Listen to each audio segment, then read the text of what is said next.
You have seen the numbers, but what would the $3 trillion in cuts mean for folks here in Northeast Indiana? News Channel 15's Adam Winder went out asking that question today. And Adam, what did you find? Well, Mark and Heather, as Mark just said, the first wave of cuts doesn't include any tax hikes, but I discovered that one area of spending reductions could hit our area sooner rather than later, and that's defense cuts.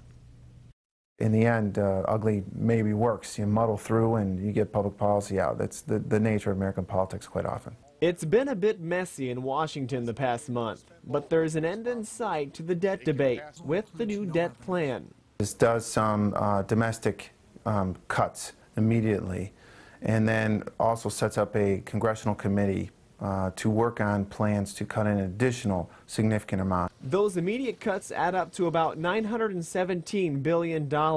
Then a special bipartisan joint committee would have to create a plan to cut another $1.5 trillion.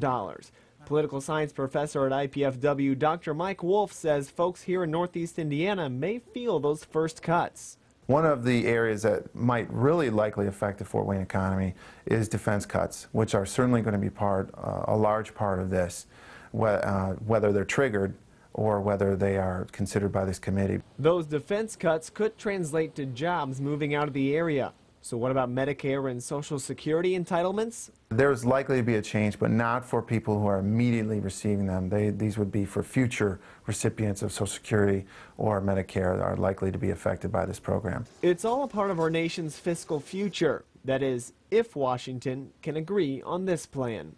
They're likely to be able to bring people in, given the gravity of what would happen if the debt ceiling isn't raised.